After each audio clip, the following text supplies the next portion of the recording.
Welcome back, ladies and gentlemen, to Short Story Bingo, Our Stories. This is episode 9, and I'm very excited to present the conversation that I had with Mike Bailey. I'll make it pretty quick here. We spoke about his current path in hip-hop as an artist through both his music and through battle rapping, which he has reinvigorated the flame that was already burning, but Mike Masters and other leagues, are throwing gas on it. And then we spoke about his, what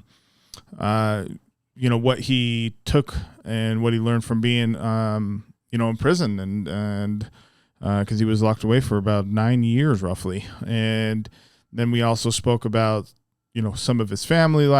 You know what? I'm going too far. Please like, comment, subscribe. I certainly appreciate all the love and support that we've been getting lately, and it means the world to me. Makes this more worth it and more fun to be able to bring this to you. So without further ado, Short Story Bingo, episode 9 of Our Stories. My name is Nate Chacon III with Mike Bailey. Thank you. See you at the end. Short story bingo. Short story bingo. Short story bingo. Short story bingo. Sometimes they're funny and sometimes they're sad. Most of the time they're funny because I hate to be sad. Short story bingo. Short story bingo. Short story bingo. Short story bingo. But don't take my word for it. Spare fingers. Cheers.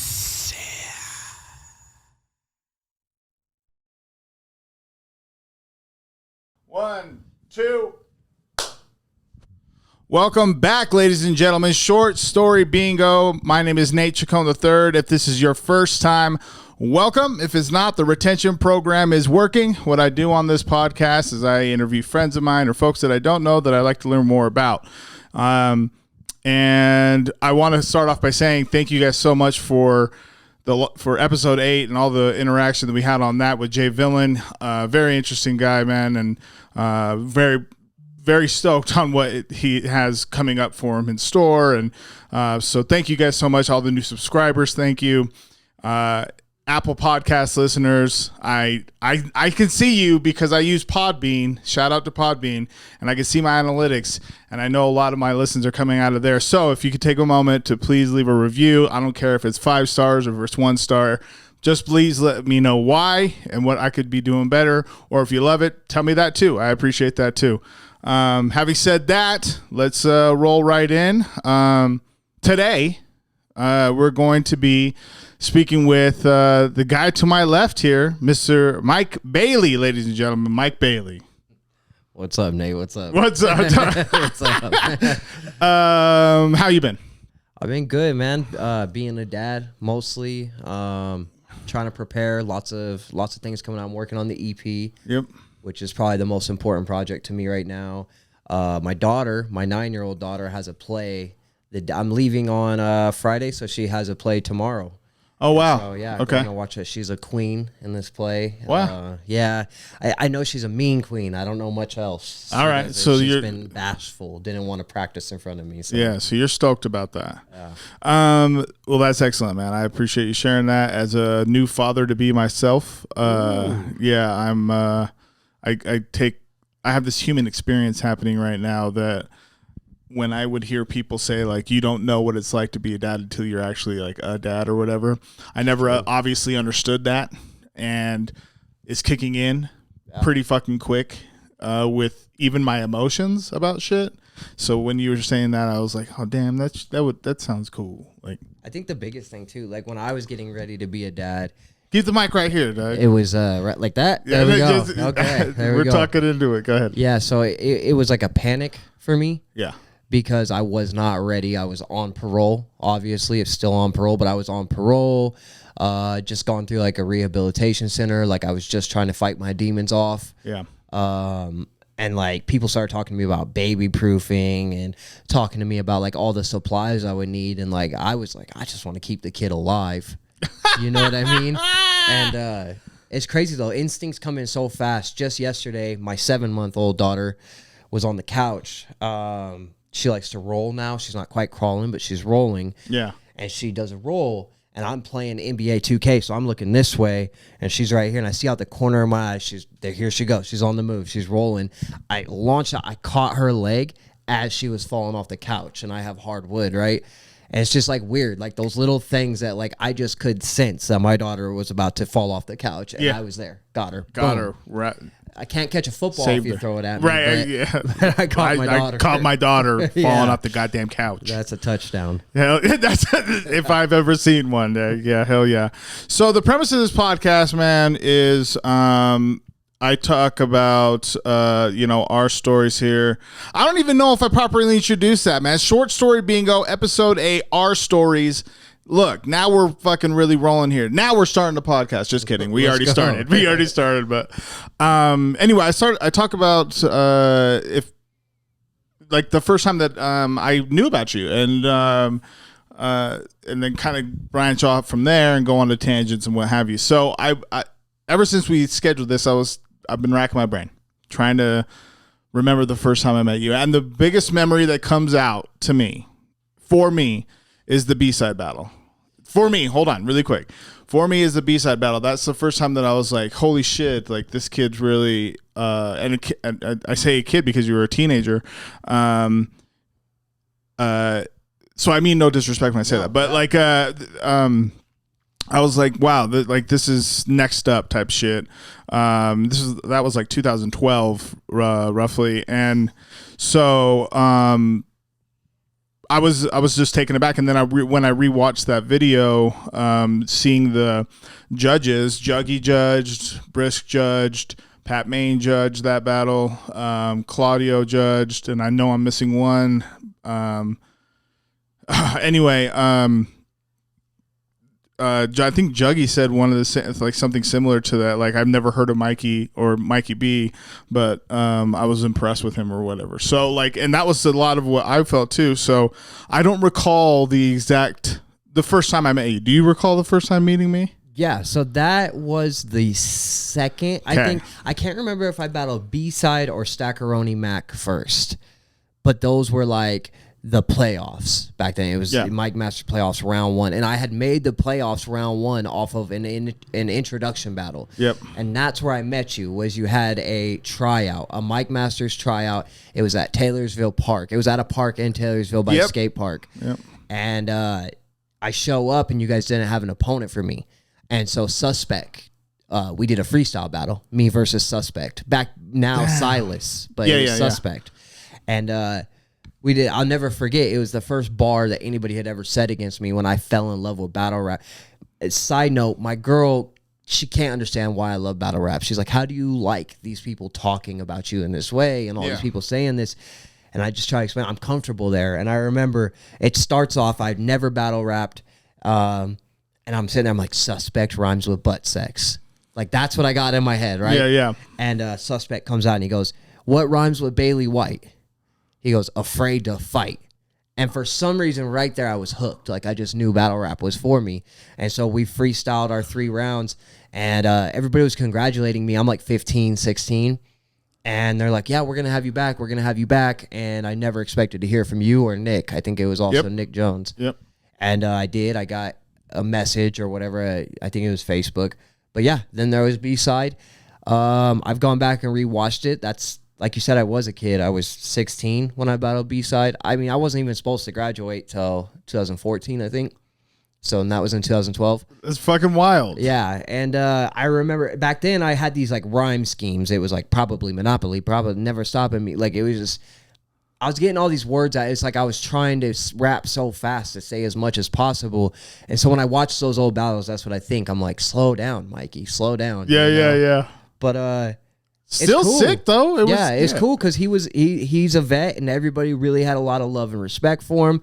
And I remember judges come up saying, yeah, that was 2-1, like you took a round, and and that felt good, and I was hooked. And then I battled on A-Hat, kid named White Mike, and I destroyed him. And then from there on, I just battled. Yeah.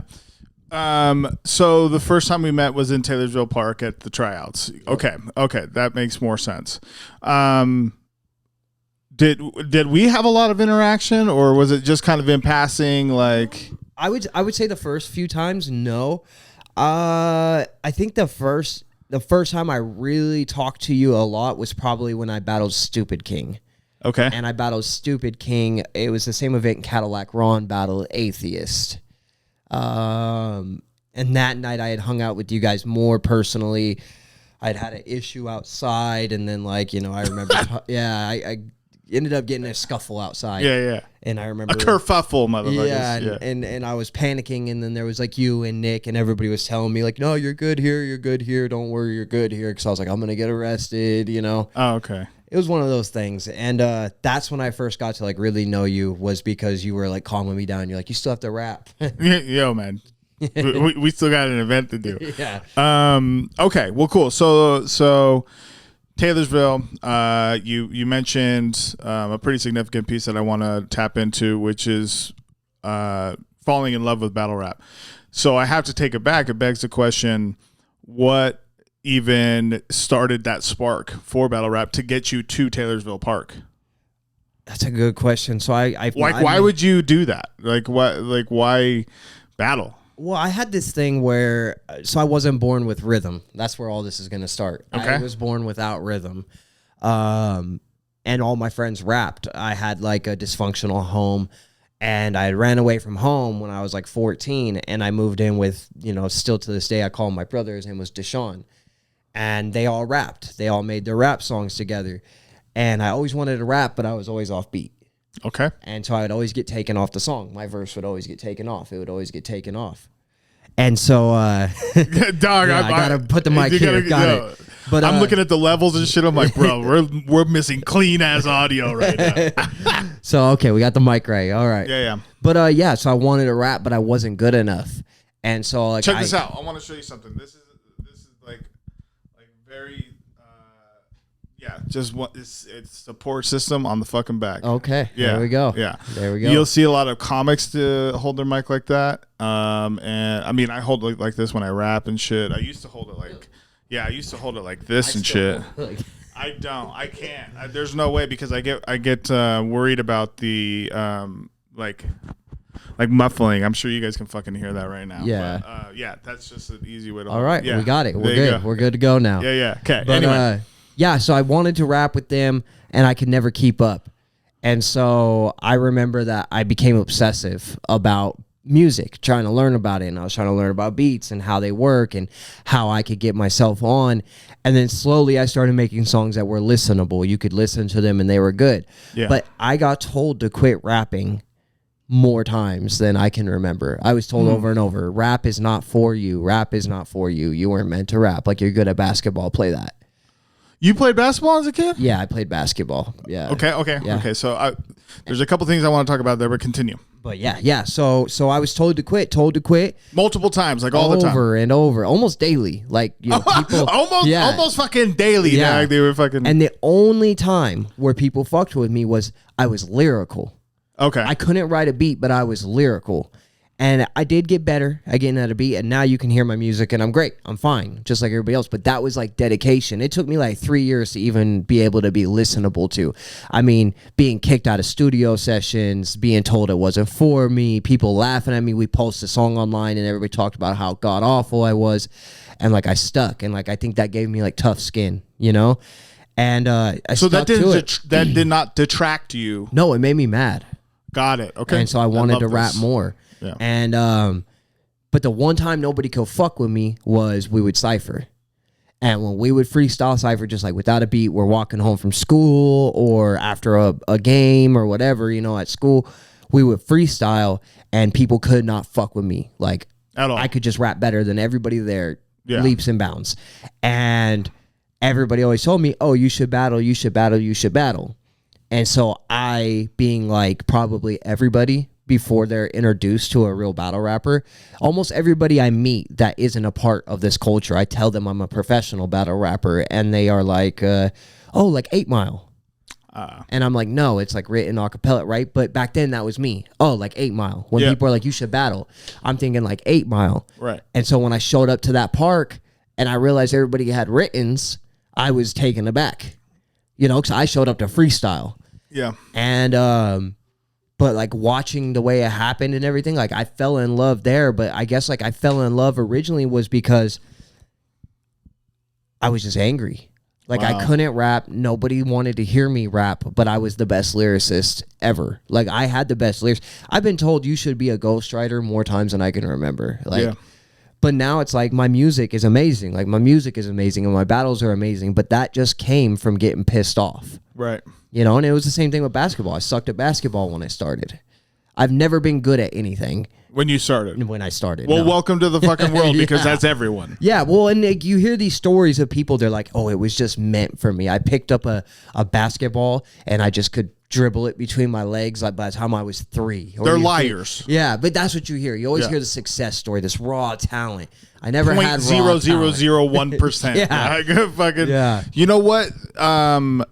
So thank you for sharing all that. There's a lot that resonates with me, and I'm going to tap into a bunch of shit here. So one I want to talk about is when we were mic checking, we were reading out of the 4 agreement. I had you read out of the 4 agreements just for mic checking. Yeah. And you were it was the impeccable with your word piece. Right. And so when you were saying that folks were telling you to fucking stop, they were not being impeccable with their word. No. And Yeah. so like, and that can tear people the fuck down, bro. You know, that type of fucking, I mean, honestly, just tearing down terrible energy, you know, like just a very negative energy and not uplifting at all. Rather than saying, hey, take some time to practice a little bit more. It's more like just stop doing this, which is, I think, counterproductive. If you can see that someone genuinely loves something or enjoys doing it, encouraging them to continue to practice is a lot more effective for that person. Yeah. In some cases, I think. In your case, it sounds like you got better because of wanting to fight through that and break those walls of like, yo, this is what I want to do and fuck what you guys are saying. But to some degree, I still hold, I would bet at least $1 that if there was more people around you being more impeccable with their word about you, to you about that shit, I think that you might have grown faster because you would have had more support about it. Do you know what I'm saying? I don't know. What are your thoughts on that? I'm just talking at this point. So. Well, I mean, like, I just feel like I grew up the most toxic way that a child could grow up, probably. And what was sad was that I remember my dad, when I was a kid, listening to, like, country and rock. Okay. And I hated music.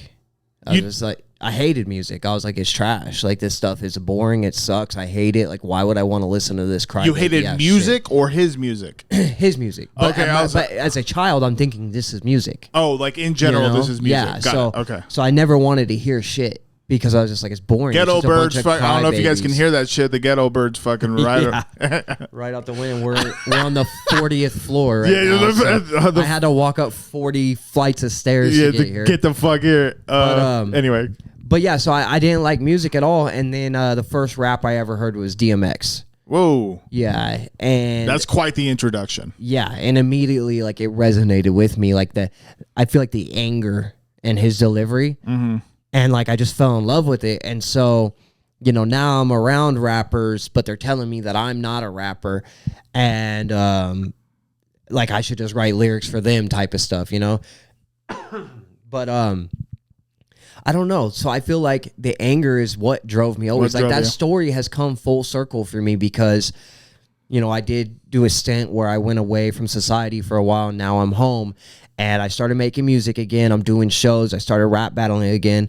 Well, even when I got good before I left and my music was now decent and my battles were starting to look how they were against B-side, I was clearly good, but I was very young and I wasn't like stand out good yet. Like I was just there. I was a good rapper, you know, but nothing like to write home about.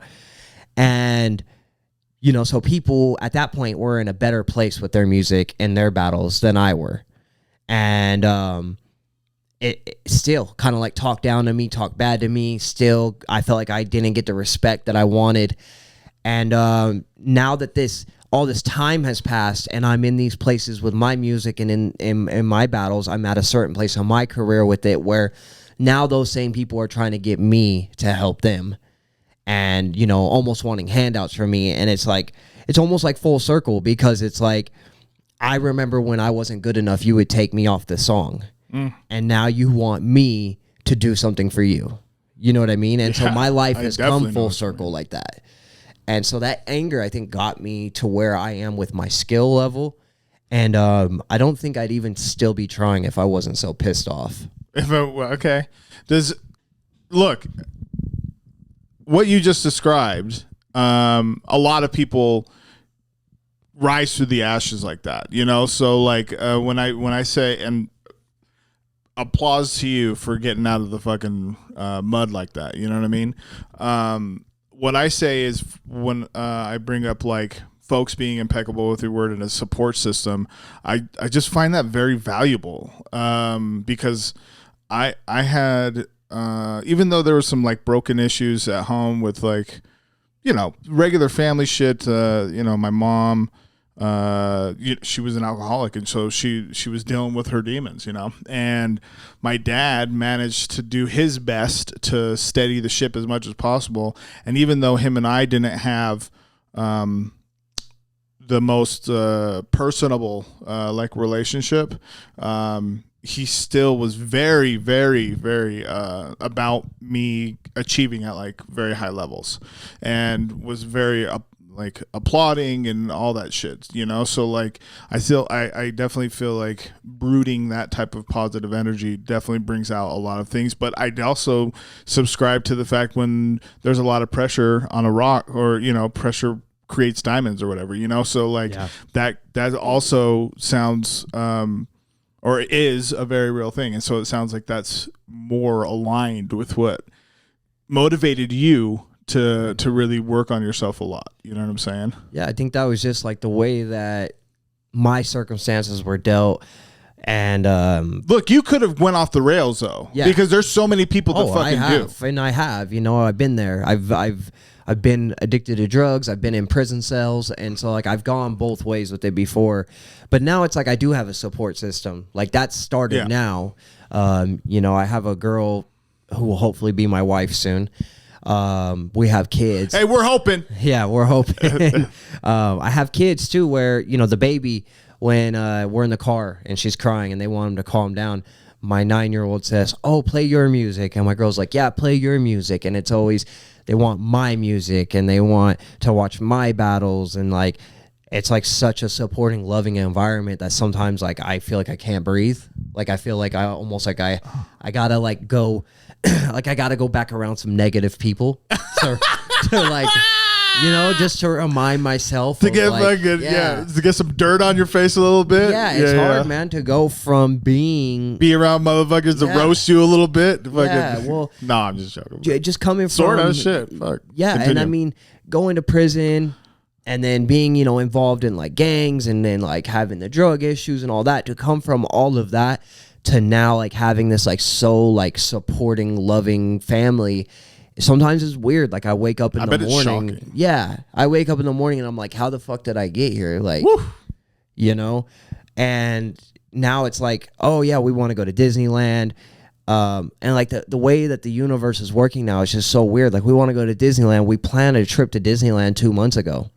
And lo and behold, they want me to battle on the URL on the way to Disneyland the same date that I was already leaving to go to Disneyland. And even though my family's flying, I said I wanted to take a rental car and drive. I can't explain to you why I wanted a rental car and drive. I don't know why. I just didn't want to fly. I wanted to drive. This was 2 months ago. That you made that decision. Yeah. I was like, I just want to drive. Like, I don't want to fly. My whole family's flying. I'm just driving, just me. And oh my God. That just gave me the chills, bro. Lo and behold, they want me to battle in Arizona for, you know, a URL tryout, and I don't find that out until a month after that decision. I mean, the card already been booked at that point. Like that choice was already made. Had I been on that plane, I don't think I could have made the battle thing happen. And so it's like, just like the way that my life has gone to such a positive place and everything's around me is starting to fall into place. It's strange, and I'm very uncomfortable in it because I'm so used to like toxicity and I'm so used to dysfunction that, you know, when I am happy, I get depressed. Interesting. Yeah. What Okay. So, and honestly, the reason why I say that's interesting is because the universe works in your favor. You just described an incredible story of, I don't know what the fuck you guys think, all right, but I definitely subscribe to like these laws that happen in our world, okay? And by that I mean like the energy that you put out is the energy that you get back. These are regular basic things. I mean, they're in the fucking Bible, for Christ's sake. No pun intended there. But what I wanted to say is that like I think what you're doing in your thought process and like things that you're envisioning are being very productive to that. So I can understand what you're also talking about when you say that like it kind of feels like suffocating a little bit. Like you're like, I do need to breathe. Yeah. Because like I'm used to being by myself to some degree, for real. Like I'm like only looking out for myself. And so and although from everything I've heard from you, not just here, but as our relationship is budded, and I'll go into that here too, but you're very protective of your family. So that's not to say that either. I'm just saying that sometimes it's like, yo, man, I need to breathe. Yeah. You know? Yeah, and I think I've dropping the equipment. I found weird ways too where it's okay. So I was in prison for 7 years, and I felt a sense of relief in prison when we were locked down, when the whole yard was locked down. And the reason that was because the yard I was on, people were doing 25, 35 life everywhere. And I was a short timer. From the moment I walked in the door, I was a short timer. 7 years from the door, I'm a short timer. And things are crazy when it gets crazy there. And people were living like without fear of consequence. Yeah.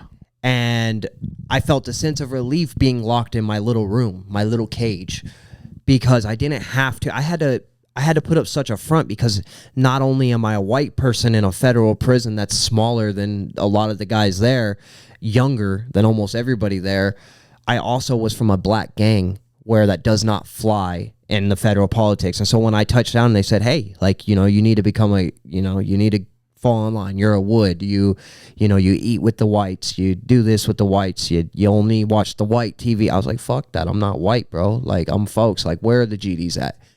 And so, like, I made that decision when I walked in. Like, no, I'm going to ride with the hood on this. And I always had to be more extra. Like, I had to be quicker to fight, quicker to anger. I had to be more willing to prove myself. I always felt that when I was there. And so when we were locked down, like say, somebody stabbed somebody, the whole yard's locked down, I felt relief in that little room. Well, now when my kids are running around screaming and my girl is stressed out and the TV's blaring and I'm just like having a sensory overload, I go in the bathroom and I just lock the door. And that's where I write my battles. That's where I write my songs. That's where I meditate. That's where I do everything. I sit on the toilet. Sometimes I turn on the shower to remind myself that, like, hey, like, everything's cool. Like, just listen to that.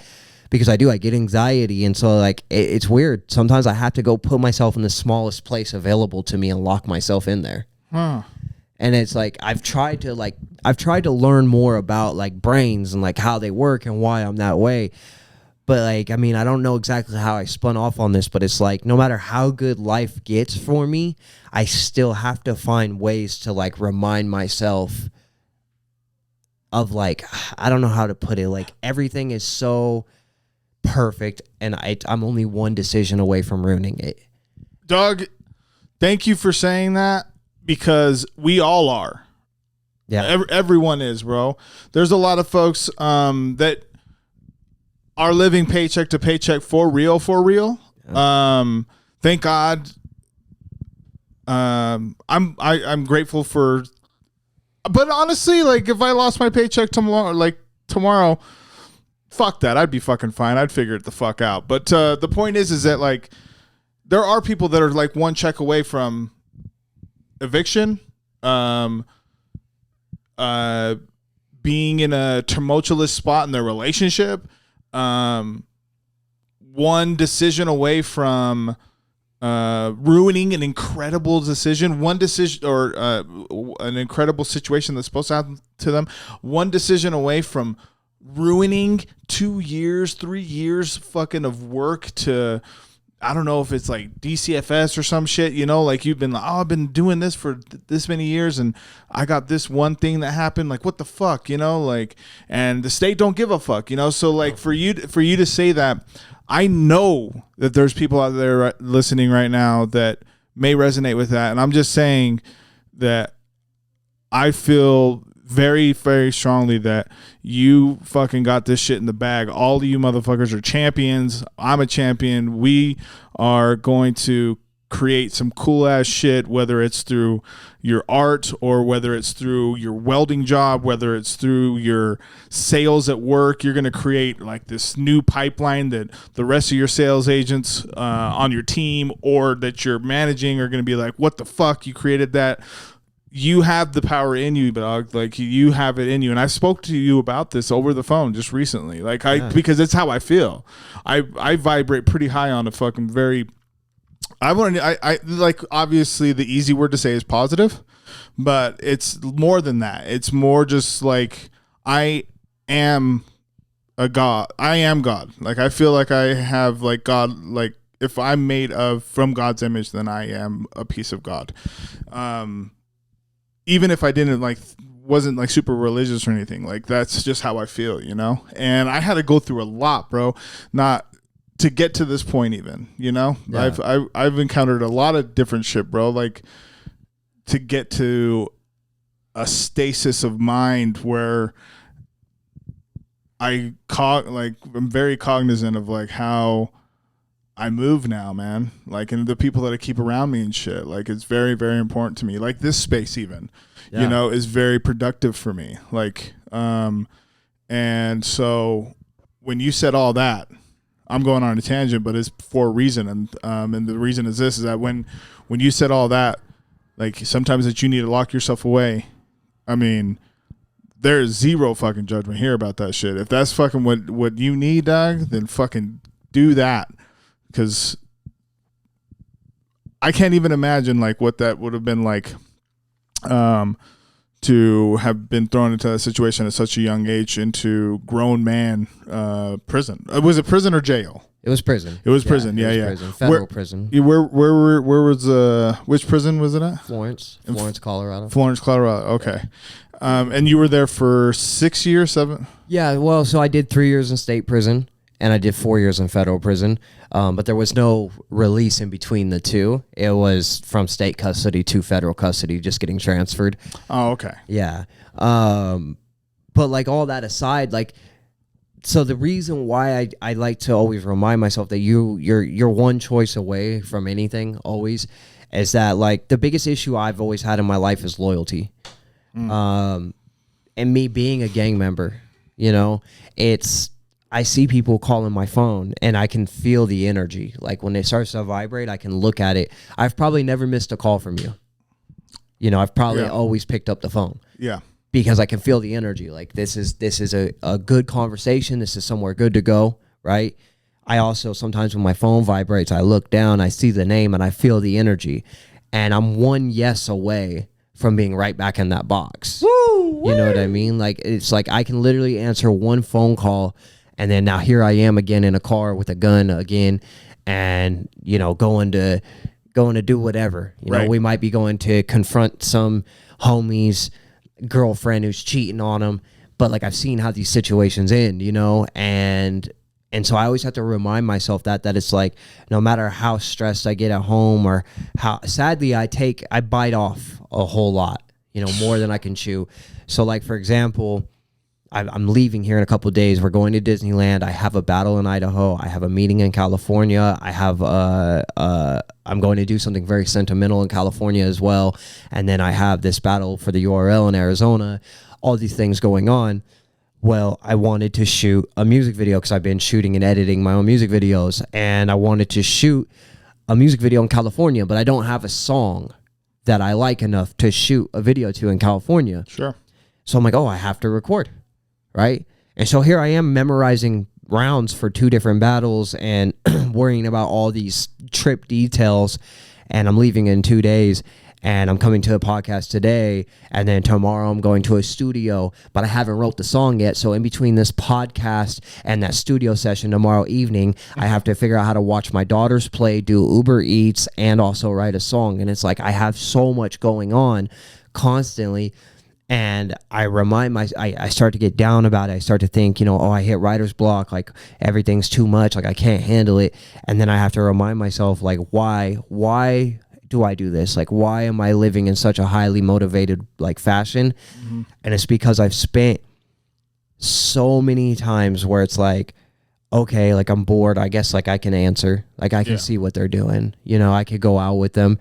And then the next thing you know, I'm in cop car, handcuffs on, the whole shebang.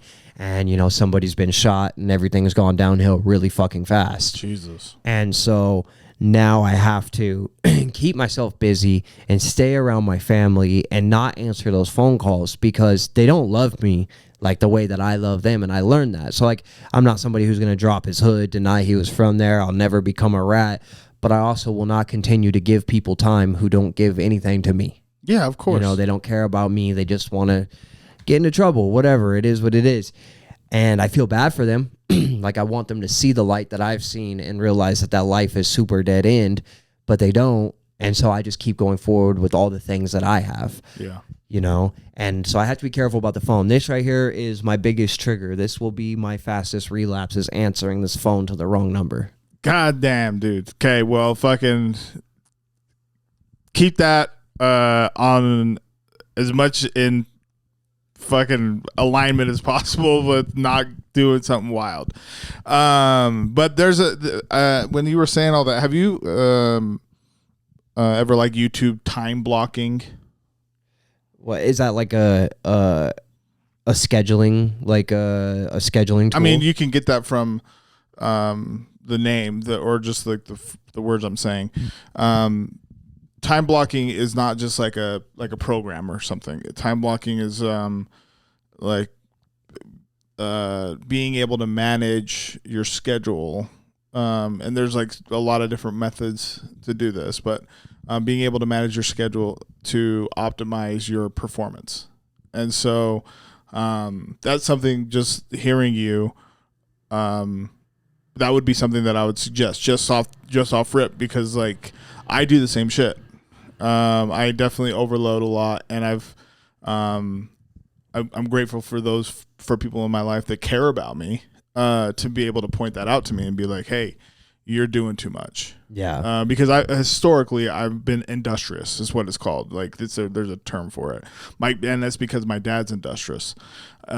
So like he has a ton of shit going on all the time. Ever since I was like fucking this small, dude. Like he's always doing something. Like we're always like we volunteer for this, or fucking every weekend we'd be at my uncle's or some other place working. Like he's a master carpenter, and so like we always were working, and always around a lot of people. My dad's like very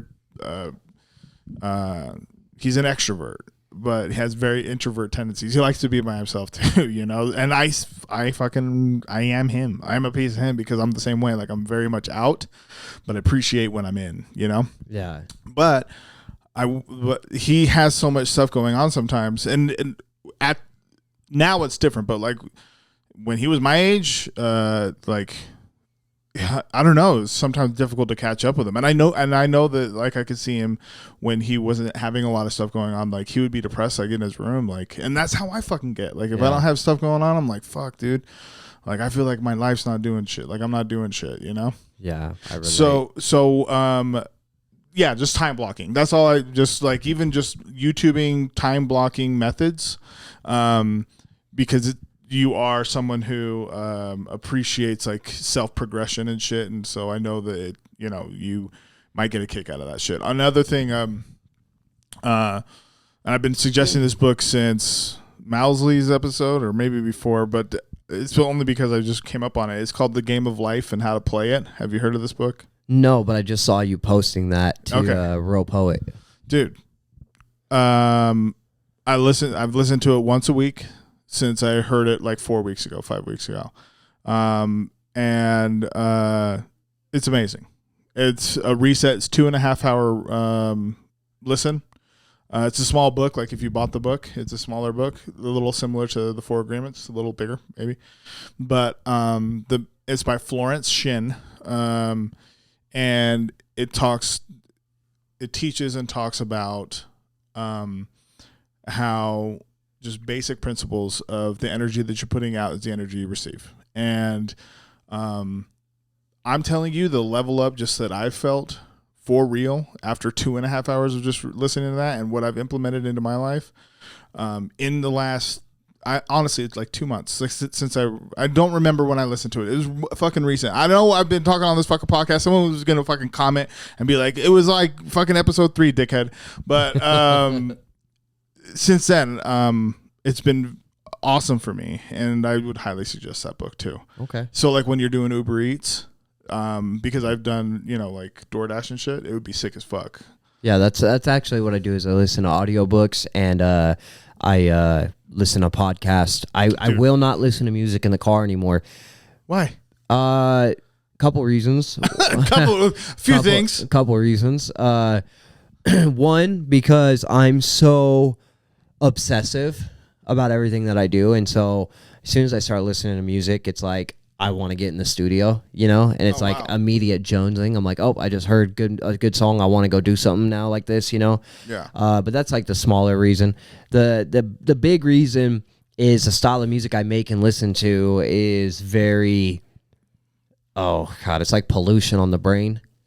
And so I can't spend much time listening to it anymore. I still do sometimes, but I have to like dedicate that to like, if I'm working out or if I'm like angry really bad and need a vent, but I can't just spend all day listening to people talking about all the gang shit they've done, It puts me in that mindset to where I got to go do that now, And so, and a lot of people won't admit that. We like to think that we are like these individuals who are so strong and we're not influenced so easily, but we are. We're influenced by everything that we watch, everything that we hear, and everything that we do. And so if you just listen to gangster music all day, that's the type of shit that you're going to want to do. But if you spend your time listening to things, whether it's, I just listen to things that interest me sometimes, like whether it's Joe Rogan talking about some bullshit or whether I'm listening about the lost city of Atlantis or whether I'm listening about a murder mystery. It's something that just intrigues me. And I decide, hey, I'm a nerd out on this for a while, and then once I get my fill, then I move on to my next topic that jumps out at me. But I have to do that. I have to listen to podcasts and audiobooks and that kind of stuff because music is a dead-end street for me. I know where it goes if I listen to music all day. It just goes to me being stupid and easily influenced. Interesting. Yeah, so the easy to influence part is fucking so true. And like, I think when you started talking about the pollution piece, I'm thinking about my boy Joe Baca. What up, Joe? He talked about how he doesn't really listen to like Mobb Deep and shit like he used to, and it's mostly because of like just the messaging, like it's in the music, and he's like, and it's fucked up because I love that shit, and he's like, but it's just not conducive to what I'm doing now and how I'm moving, and it was difficult for me to like. It wasn't difficult, but I was like, man, fuck that shit. Who gives a fuck, But like, it is real, Like it is real, like for sure, because we're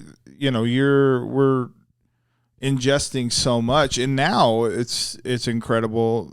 I mean, I'm not saying any platitudes that people don't already know, but like now because of how many channels there are, and I'm not just talking about like cable. Your phone is a channel, and your Instagram.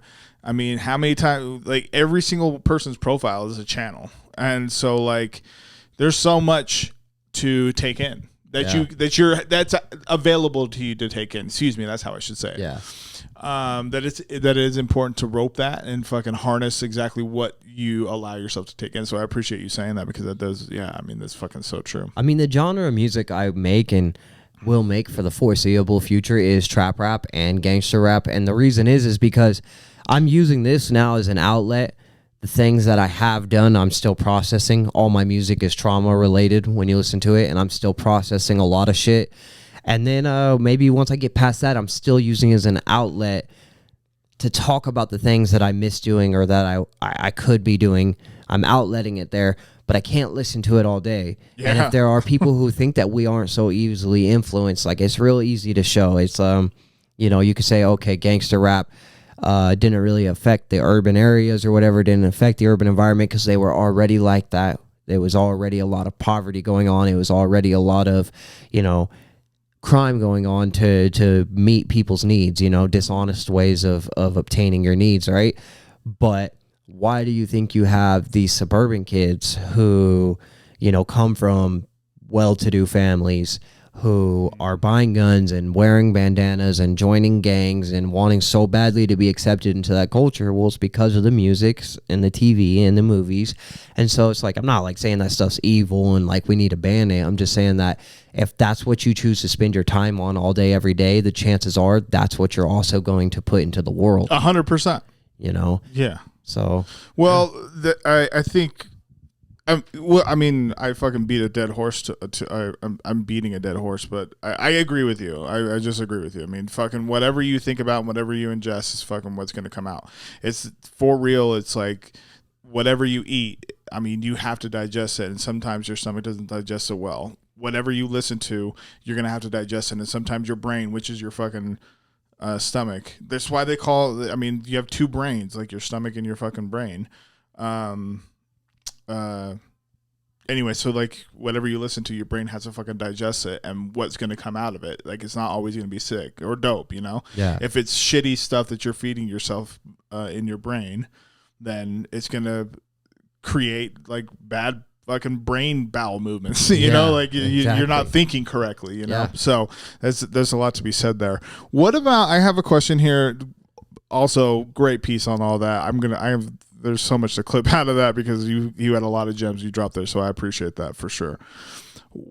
I want to just briefly touch on the federal and state prison system and the differences in them, and what were some some contrasts that you saw between both systems. Because when I asked you, I was like, well, was it state or was it jail or prison? I don't know anything. I just know from what I've heard. All right. And so the differences in like atmosphere and security, or excuse me, like, security, I guess. And then cleanliness. Is it better to be in a federal state prison than a state-run prison, or all that? So just like the differences. So okay, so I'll start with. I'm not saying to be a fucking activist for fucking prison. Yeah. I want to know. I just want because some people that listen to this don't have any idea what the fuck. Right. Yeah. So well, to start, I'm gonna start with which is better for like living environment piece. I'll start there. That one's it's a catch-22, right? Either way you go. So I remember either way is fucking, yeah. Well, I remember that when I was starting my trip, everybody was like, okay, try to get to run concurrent and the feds will just take you. Like, don't do your state time. Just try to go straight to the feds. The feds is so much better. It's going to have better food. It's going to have better this. It's going to have better. And it wasn't true. So when I was in state prison, the pros there were that the racial politics did not matter. It was only gang politics. So it didn't matter what color you were. It mattered about which gang you were or if you weren't in a gang. Those were the politics, right? So you could just be like a white guy who didn't bang, or you could be a white Crip or GD in my case. You could be a white anything you want or a black anything you want except a black white supremacist. But, you could be just about anything you wanted. I hate that I vape. Yeah. That's the truth though. It's funny is that Can't be fucking Clayton Bigsby. You can be a white person and the black people will accept you and have you in a black gang, but you cannot be a black person that wants to be in a white gang. You cannot be a Mexican person who wants to be in a white gang. White supremacist gangs are the only gangs that are really actually about some like racist shit. That's and I hate them. I hate them all equally. But aside from that, so when I was in state prison, I didn't have to worry too much about the politics. I was a white GD and everybody knew it, and there wasn't much to talk about on that front. The state prison is a little more wild. There's going to be more stabbings. There's going to be more fights. When I get to the feds, I'll touch on the other side of that. But like the fist fighting and the stabbings are going to happen more often in a state prison. But in state prison, you're going to have a TV that you can have in your cell. You're going to have certain electronics you can have. There's some privileges there that are nice. In federal prison, you're not going to have a TV in your room. What you have is you have a radio, and when you go out, you got the black TVs, the white TVs, the Mexican TVs, and then within those TVs, so I was on the black TVs, you've got GDs, you've got Bloods, you've got Crips on the TVs, and each TV has a radio station number that you turn your radio to listen to, but there is no TV in your cell. When you lock down in the state, 2-3 days maybe, you lock down the feds, 2-3 months. Whoa. Yeah. The feds' food was probably better. The commissary is better in the feds, but you just can't have electronics. Like I said, in the state, you can have an MP3 player. Well, you can have an MP3 player in the feds, but not a TV. Now in the feds, the fights in the stabbings and things, that's going to happen a lot less.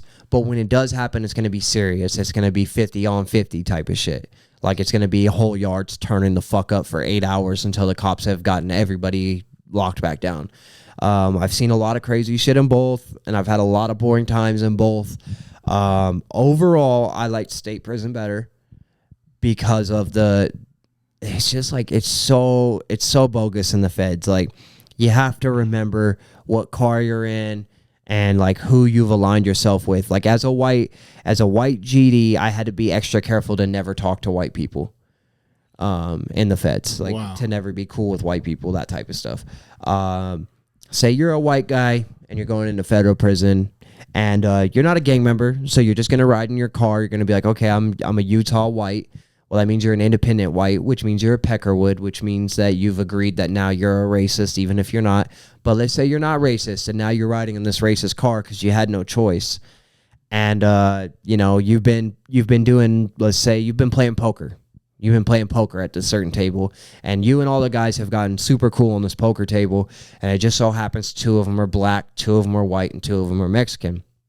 They decide they're going to make a pizza. The blacks and the Mexicans are going to eat this pizza together.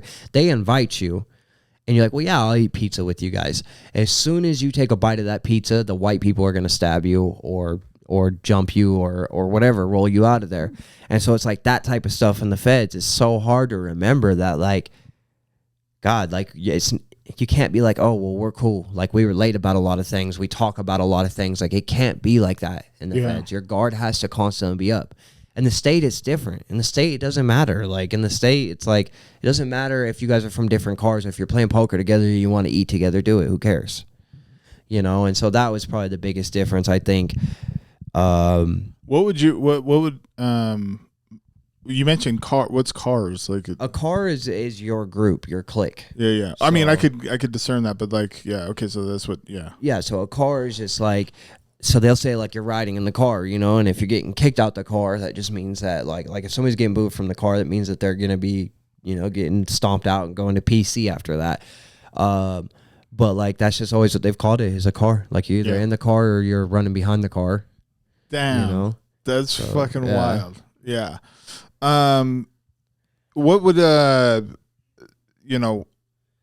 coming out of that experience, when did you get out?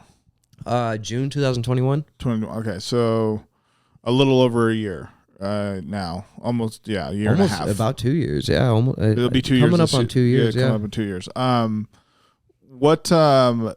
What did you find the most difficult to adjust to? That first, let's just say month, even week, I guess, but just like some things, challenges, adjusting back to. I would say driving was hard to get back used to. Dealing with traffic was really hard for me to get used to. But like that's not very deep. Like some of the things that were like really, really hard for me to get used to was that is a thing though. Having decisions to make like all the time was pretty major for me, and I didn't do good at first. I made a lot of bad decisions, and I was heading right back to prison, and I got a second chance, and I went to rehab and I fixed it. But that was the hard part, was having decisions and like having freedom, because the whole time I was in prison, all they taught me how to do was survive. Like it was just about survive. It was just about hustle. So I got food under my box for the next lockdown. It was about like not say the wrong thing to the wrong person, about knowing how to shut up and when to shut up. And it was about knowing when to like not even have to ask, just ride. Like it was like this just this crazy place where you're just like put down to these like minimal things. Like you're like an animal. Like you're just thriving off of instinct at that point. And so then when you get back out here and you have all these choices you can make, who you're going to hang out with, what you're going to do with your time. I didn't do good at first. At first, I was going to hang out with the same people who never wrote me. You know what I mean? I was going to get high. I was going to, do all these stupid things because nobody taught me how to make decisions. Well, that whole time that I was in prison, nobody ever sat me down and was like, this is how you make decisions. Like, this is how you think into the future. And like, that sounds like a skill. Most people probably have that. Most people probably graduated high school. I graduated high school in a prison. Most people probably understood how to make decisions because of their parents. But when you're in the prison, most of us don't know how to make decisions, and that's why they go back. And I remember when I was in prison, I've watched multiple times somebody leave, and not even a month later, they walk back in those doors. And I'm like, fuck, what happened? And it was always one of two things. It was either a drug or a bitch every time. That's all it ever was. They went back to their ex or they went back to drugs, and they usually was both. And that's... and it was... Yeah. Yeah. So that was what I did different. Was I never got back with my exes. And then when I started to actually be successful, it was about being clean. And it was just about I had to learn how to make decisions though. Like if it wasn't for the girl that I'm with now, I don't think I could have done it because she was there for parts of my prison stay.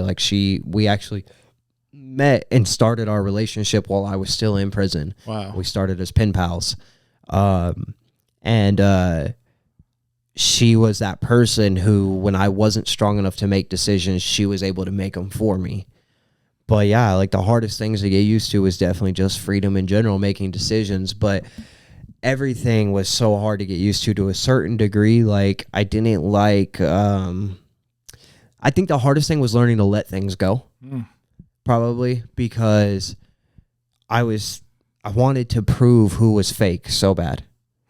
You're not really from your hood. You ain't never wrote your homies. You ain't never really been to prison. You're a rat. I wanted to expose everybody's cards, especially in the rap game. I still do in the rap game. I can't lie. I love to expose people in the rap shit. But it was hard for me to finally just let go and say it doesn't matter what I say or what they say. I just need to worry about me. Right. Because in prison, you're not worried about you. Matter of fact, you're trying to worry about everything except for you. You don't want to think about how many days you have left. You don't want to think about how many months you have left. You'd rather think about who's got a poker debt. You'd rather think about who's got a dope debt. You'd rather think about, all the drama that has to do with everything except you and your situation. So I had to relearn how to think about me and not be so worried about everybody else. It's an intense movement of ecosystems because you're going out of an entirely different world into another different world. I mean, as much as we don't understand, don't know what that looks like because the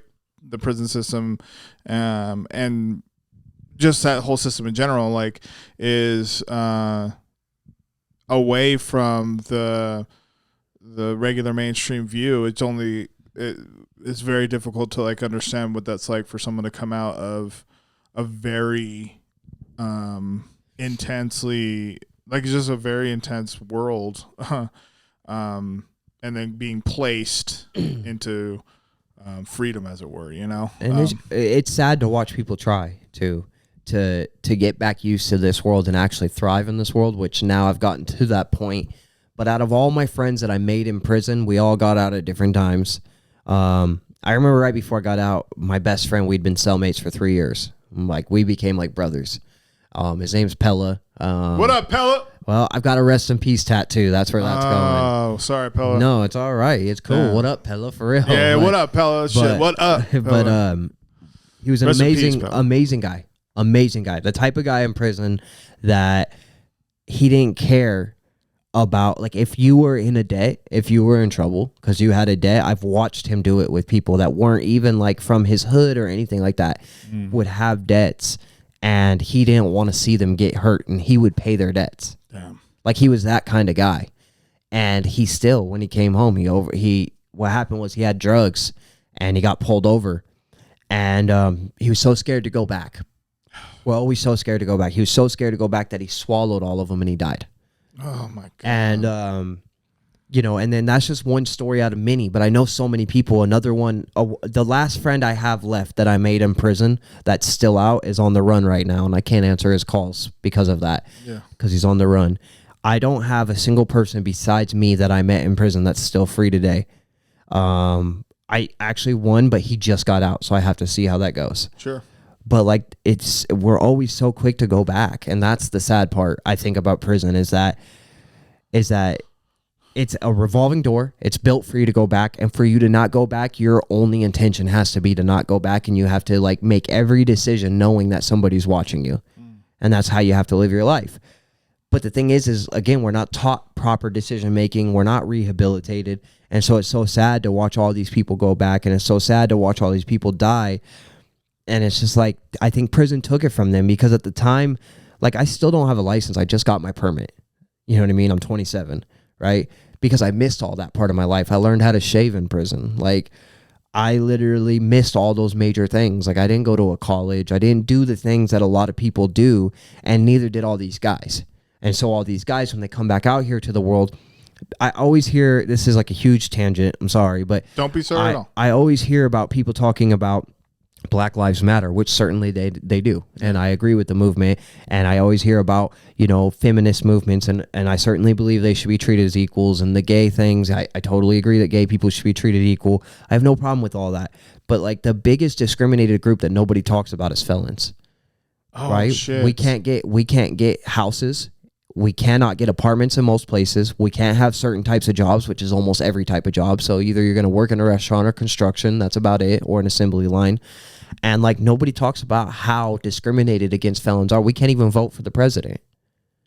Like, think about that. Think about how long ago women lobbied to have the right to vote. Felons still today cannot vote. Like, think about that. So like, that's the biggest, I think, group that there is that's discriminated against. And so the world is just fucked up. Yeah. The world is fucked up. There's also a lot of beautiful things in it too. Yeah. But I will, I'll say, like, do you think that, playing devil's advocate, do you think there should be state like levels of felonies that should be able to vote or whatever? You know, because there's some felonies that might, you know, it depends on where you're at to that part. But do you understand what I'm saying? Yeah. Because I think that there's like some that are like, okay, well, that might say like, well, you those rights were taken because of X action that you did, that, you know, whatever. So I would say that, but I'm just, do you understand what I'm saying? Yes, Yeah. Okay, go. So I would say that I have met, and also really quick, I agree with you that there's it's very difficult to rehabilitate into the civilian world as a felon because of everything that you just said is stacked against you. You're like, because people just write it off immediately, and they're just like, oh no, I don't want to have anything to do with it.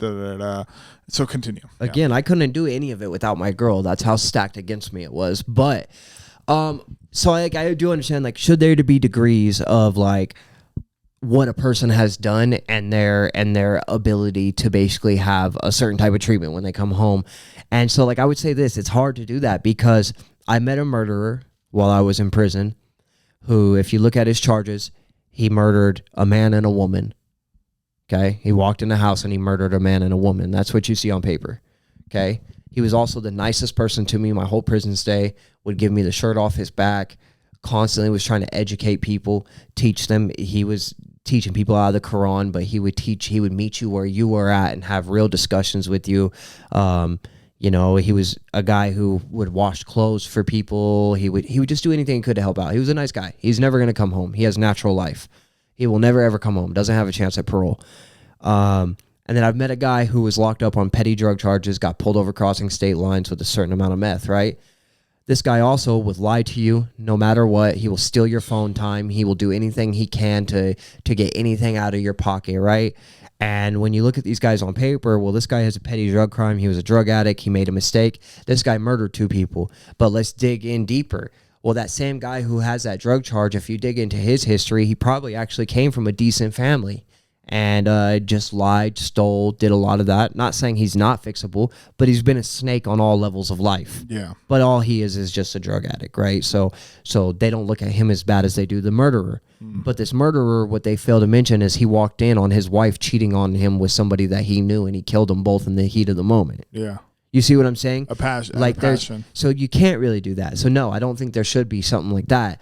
I think that there needs to be a program that is there for anybody who comes out of prison that does more than what they do offer. It needs to offer like a realistic way out, not the bullshit that they have, because the bullshit that they have does not work. There needs to be some sort, and I'm not a politician, and I have not put my mind into solving these type of world problems. Sure. But there are people out there capable of solving these world problems, in a position to solve these world problems.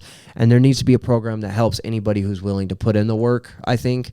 But there's just not. There's a lack of prison reform and a lack of like felon reform. There really is a lack of that. You can go to a drug program, but you mean to tell me I have to get addicted to drugs to ask for help? That's wild. Yeah. Yeah, that's an interesting point about just rehabilitation in general. If we're talking about that, like prison and jail, and I was just having a conversation similar to this, but like if that is supposed to be rehab, like a rehabilitation process, then that doesn't just end there. So like there should be like why aren't there programs for that? And that speaks to the drug and alcohol programs that are lacking, and mental health programs that are lacking within our general society here in the United States. And so I think across the board, there could be more in support for multiple folks that are dealing with different things. And I think for felons, like coming out and having honest conversations that come to the table, like you were just bringing up, like with politicians and what have you, just like, you said it great. Like if there's work being put in by folks to really try to integrate back into society, why should they not be given the opportunity to be able to fully integrate back into society after showing some sort of work towards a goal of wanting to have that, to have those rights again? Because I think we can do that. I just there's some folks. I'll hold some of my personal opinions to some degree back, but there's some folks that like if they're not putting in the work for like their own rehabilitation, then it's like, I don't know. It's very difficult for me to try to like process, because I don't know enough about the prison system in general in order to speak about the laws that are being enforced right now. So admittedly, I think the thing is that, so for me to succeed the way that I have been in my life, it took nonstop dedication and hard work for me, but that still wasn't enough. It took my girl and her family, her mom in particular, and the help that they give me, and I couldn't have done it alone. But the thing is that the reason that I am such a rare side of the statistics, and that there's a lot less like me and a lot more like my friends who have gone back and died, and the reason it is because how hard it was. Everybody to some degree wants to change when they come home.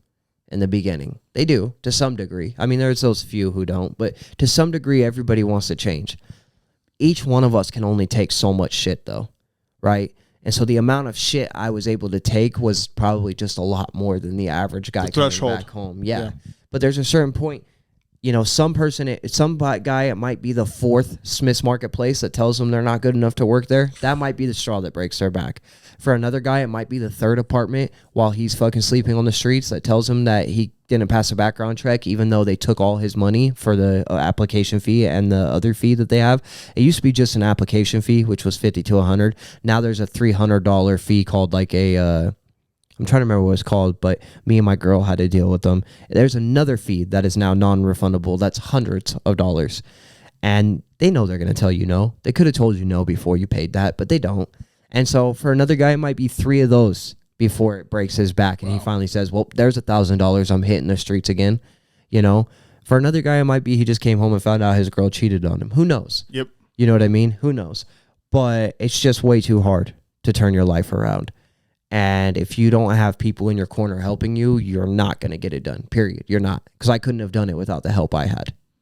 Shout out to the help that you had, bro. That's big, man. It goes back to what I was talking about the support systems and what we were talking about being impeccable with your word. And it sounds like those folks are doing that for you, and you're holding up your end of the bargain with them. And so big ups to you and kudos to you on that. I want to make sure to end this on and thank you so much for sharing the story because there's so much more that we could get into that, and we will. There has to be a part 2 of this. So,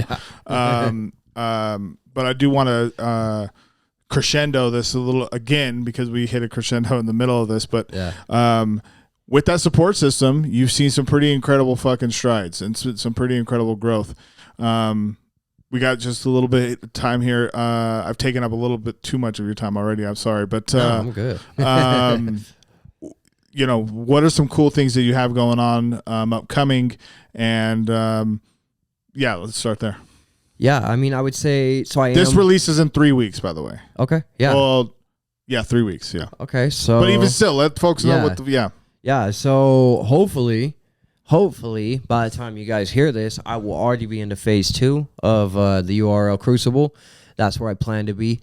That's the Ultimate Rap League, the biggest battle rap platform on the planet. Yes, and so I finally got a shot there. I'm gonna go out swinging there and see what happens. I got a lot of exciting battles coming up. I got a guy named Bad Influence in Idaho. He's from Seattle. Has a little bit of clout in his city. That's gonna be a cool battle. It's Smoke Seali, guy who's been coming down to Mike Masters. That's his league. Talking to some guys about some other out-of-state battles, but then I've got Josh Matter battle here in Utah on your album release. That one's gonna be very good. Anybody who's watching this that's gonna come, that one will be funny. We just released Lotta Zay. Yes, Lotta Zay was just barely came out. On the YouTube channel, Mike Masters. Not this YouTube channel, the Mike Masters YouTube channel. And so far, I'm super pleased with the comments. I've seen a couple people feel like he got me, but it looks like most people feel like I got it, so that felt great. I would like to get the views up on there, so I'm gonna keep running promotions on that. I am about to release a music video called Win. I've got some more work to do to it, but it's going to be released soon. I'm also working on an EP. God, I've got a lot of things coming on right now. So you're focused, man. You're just locked in, family life, this music life, and just like looking to progress and keep getting better. Sounds like, yeah? Yeah. Dog, around. You are the fucking man. You are the shit. Where can people find you? Let them know everything on that. Oh, yes. So on all social media platforms, it's going to be official Mike Bailey, like no spaces, nothing like that. Just official Mike Bailey. Except for Facebook, which is Mike Bailey Blasted. YouTube, that same thing, official Mike Bailey. I am on Spotify, Apple Music, all of that. Official Mike Bailey. God, I don't really have anything special. It's all official Mike Bailey. That's good. Yeah. I mean, to have consistency is fucking sick, man. Well, I appreciate you coming on. Yeah. It's been, like I said, I think that a part 2 is necessary. Like, I find that that's necessary for all this. I think I'm going to start a fucking Patreon is what I'm going to do. So, like, I'll cut it here, and then we'll go into the Patreon episode, and, for my supporters who want to contribute, you guys can get an extra episode, in support, and I'll send you guys like a shirt or some shit. I'm going to get a Patreon set the fuck up. You know what I'm saying? That's what we're going to fucking do. But in the meantime, man, thank you guys so much. I really appreciate it for real, dog. Yeah, I think before you cut it off, though, there was something that you wanted to do. Was there something I wanted to do? There was something you wanted to do. What was it that I wanted to do? You wanted Mike Masters to be represented, I think, correctly at the URL Crucible. Oh, that's no. I was okay. No. Yeah, I was getting into that. No, I was getting. Okay. It looked like you were cutting it off. No, I'm getting it up. You know. Yeah, he's like, what the fuck? Am I gonna get the fucking thing? Hey, I want to give you this shirt. It's the I Love Mike Masters shirt, bought on printed by Farrell's Media, and. We're all rooting for you, homie. Yeah. So, like, when this drops, you will have already competed. Yeah. But I hope that you can compete with that joint there. Yes. I'm going to definitely rep Utah well with it. Man, dog. Thank you guys so much. Episode 9. Is that it? Episode 9? Episode 9 with Mike Bailey. Short story bingo, our stories.